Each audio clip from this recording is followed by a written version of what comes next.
Hello to all. यह ecology का part second है। इसके पार्ट फर्स्ट में मैं आप लोगों को इकोलॉजी की डिफिनीसन, इकोसिस्टम, उसके पार्ट में बायोटिक कंपोनेंट के बारे में बता चुका हूँ। आज हम लोग इकोलॉजी पार्ट 2 में एबायोटिक कंपोनेंट के बारे में चर्चा करेंगे और इसके बारे में मैं आप लोगों को एक्सप्लेन करूँगा। ये जितने भी पॉइंट हैं ये कहीं ना कहीं एग्ज़ाम में पूछे भी गए हैं, तो कॉम्पिटिटिव एग्ज़ाम के पॉइंट ऑफ व्यू से एक एक पॉइंट इम्पॉर्टेंट है। चलिए स्टार्ट करते हैं सेशन। ये एबायोटिक कंपोनेंट को हिंदी में अजैविक घटक भी बोलते हैं। एबायोटिक कंपोनेंट का सिंपल सा मतलब होता है ऐसी चीज़ें जो लिविंग नहीं हैं, अर्थात इसके अंतर्गत ऑर्गेनिक मैटर यानी कार्बनिक पदार्थ एवं अकार्बनिक पदार्थ यानी इनऑर्गेनिक मैटर आते हैं। अब बात करते हैं ऑर्गेनिक मैटर की। ऑर्गेनिक मैटर्स के अंतर्गत प्रोटीन, कार्बोहाइड्रेट, वसा आदि जैव भार के रूप में उपस्थित होते हैं। तो ये सारे ऑर्गेनिक मैटर के कॉन्स्टिट्यूएंट्स हैं, डेरिवेटिव हैं। इसके बाद में नेक्स्ट है इनऑर्गेनिक कॉन्स्टिट्यूएंट। इनऑर्गेनिक कॉन्स्टिट्यूएंट के अंतर्गत कार्बन, हाइड्रोजन, सल्फर, फास्फोरस आदि विभिन्न प्रकार के चक्रीय यानी साइक्लिक प्रोसेस के रूप में इन्वायरमेंट में उपस्थित रहते हैं। इसका मतलब ये हो गया जो इनऑर्गेनिक कॉन्स्टिट्यूएंट्स होते हैं वो इस इन्वायरमेंट में कोई ना कोई साइकिल रेगुलेट करते हैं। जैसे कार्बन है तो कार्बन की एक साइकिल होती है जिसको कार्बन साइकिल बोलते हैं। इसी प्रकार नाइट्रोजन की नाइट्रोजन साइकिल, जिसमें नाइट्रिफिकेशन, डीनाइट्रिफिकेशन, नाइट्रोजन फिक्सेशन जैसे इवेंट्स होते हैं। यानी उसमें नाइट्रोजन कहाँ से आ रही है, उसके बाद में कहाँ कहाँ नाइट्रोजन का यूज़ हुआ और फाइनली नाइट्रोजन अपने मेन सोर्स में जाके फिर मिल गई। तो एक साइक्लिक प्रोसेस होता है, जहाँ से स्टार्ट हुई वहीं से फिर मिल गई। इसी प्रकार सल्फर, फास्फोरस, तो ये सारे आपके क्या हो गए, इनऑर्गेनिक मैटर हो गए जो इन्वायरमेंट में अपने अलग अलग साइक्लिक फॉर्म में उपस्थित होते हैं। इसके बाद अगला है एबायोटिक कंपोनेंट में कौन कौन सी और चीज़ें आती हैं।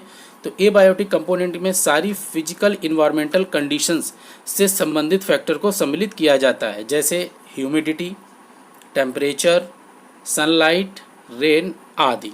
मतलब जो अन्य फिजिकल इन्वायरमेंटल कंडीशन है वो भी एबायोटिक कंपोनेंट के अंतर्गत आती हैं। उसमें आपकी जैसे ये मैंने बताया भी, ह्यूमिडिटी हो गया, टेम्परेचर हो गया, सनलाइट, रेन, ये सारे फैक्टर्स कहीं ना कहीं बायोटिक कंपोनेंट को प्रभावित करते हैं। जैसे हम ही लोग हो गए, ह्यूमन बीइंग हो गया, तो अगर टेम्परेचर बढ़ जाता है या घट जाता है तो हमारी बॉडी की मेटाबॉलिक एक्टिविटी हमें फील होता है कि टेम्परेचर ज़्यादा हो गया।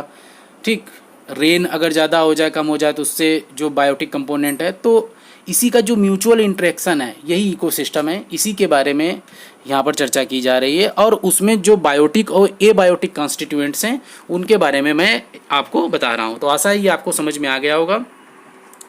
इसी के संदर्भ में एक पूरा मैंने यहाँ पर फिगर ले रखा है। ये इस फिगर को आप स्क्रीनशॉट ले सकते हैं। मैं इसको दोबारा बता भी दे रहा हूँ कि जो इकोसिस्टम के कंपोनेंट हैं वो कौन कौन से हैं, एबायोटिक और बायोटिक। एबायोटिक के अंतर कौन कौन आ रहा है, climatic factor, edaphic factor. Climatic factor के अंतर्गत आपके रेन, टेम्परेचर, लाइट और विंड आ रहा है, जबकि इडेपिक फैक्टर के अंतर्गत सॉइल, पीएच, मिनरल्स और ट्रॉफोग्राफी आ रही है। इसी प्रकार बायोटिक कंपोनेंट में मैंने आपको बताया था प्रोड्यूसर, कंज्यूमर और डिकम्पोजर्स। प्रोड्यूसर्स के अंतर्गत क्या आ रहे हैं, सारे ग्रीन प्लांट या ऑटोट्रॉप्स हो गए। कंज्यूमर के अंतर्गत प्राइमरी, सेकेंडरी, टर्चरी, क्वार्चरी, हेट्रोट्रॉप्स आ गए। और डिकम्पोजर्स के अंतर्गत क्या आ गए, आपके सारे बैक्टीरिया, फंजाई और सेप्रोफाइट्स आ गए। तो आशा है ये आपको जो मैंने ग्राफ दिया है या फिगर, इससे आपको ग्राफिकल रिप्रेजेंटेशन के माध्यम से आपको समझ में आ गया होगा। इसके बाद नेक्स्ट है energy flow in ecosystem. Very very important कि एनर्जी फ्लो क्या, देखिए पहले इसको समझ लीजिए। हम लोग जितने भी लिविंग थिंग्स हैं वो एनर्जी के ही द्वारा अपनी जितनी भी मेटाबॉलिक जैविक क्रियाएं हैं उनको संचालित करते हैं।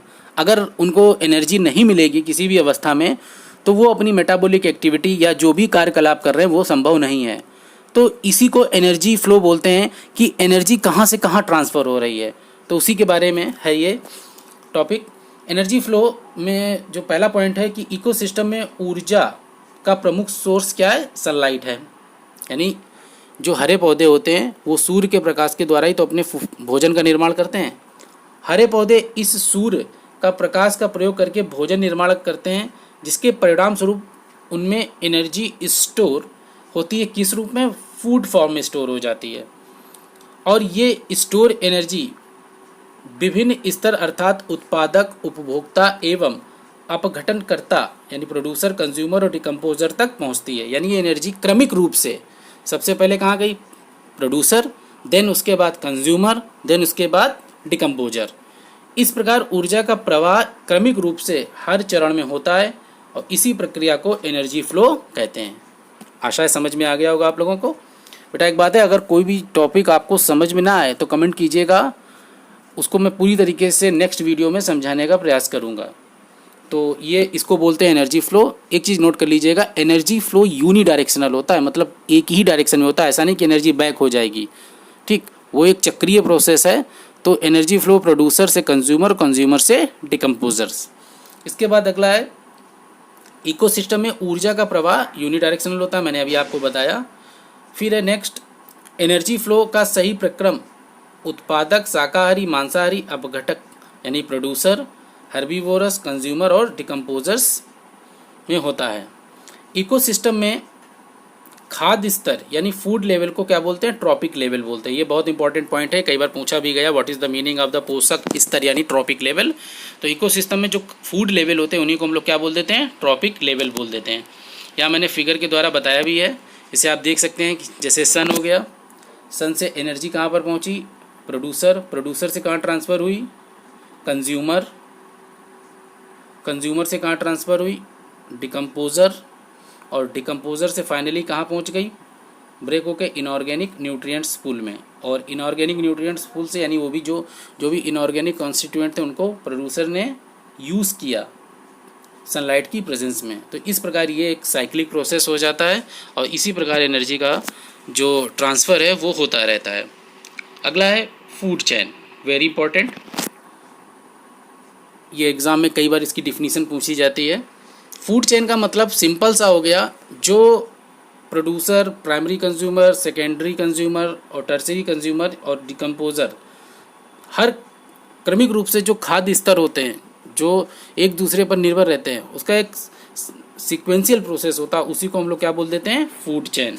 यानी इकोसिस्टम में विभिन्न प्रकार के जीव भोजन के लिए एक दूसरे पर निर्भर रहते हैं, जिसके परिणाम स्वरूप एक श्रृंखला का निर्माण करते हैं, जिसे हम लोग क्या बोल देते हैं? फूड चेन बोलते हैं। ठीक, अब क्या हुआ? अगली डिफिनीशन वेरी इंपॉर्टेंट, इसको बोलते हैं फूड चेन कितने प्रकार की हैं? भाई अलग अलग खाद्य स्तर है ना, तो फूड चेन जो हैं वो निम्नलिखित 3 प्रकार की हैं। फर्स्ट फूड चेन चारण खाद्य श्रृंखला, दूसरी है डिट्रिटस खाद्य श्रृंखला, तीसरी है पैरासिटिक यानी परजीवी खाद्य श्रृंखला। तो ये 3 फूड चेन हो गए।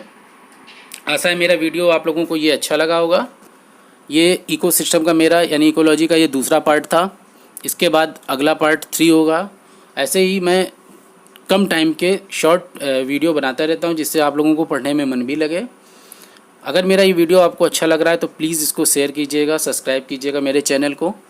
इसका जो PDF है वो मेरे लिंक में है, वहाँ से आप इसको डाउनलोड भी कर सकते हैं। Thank you.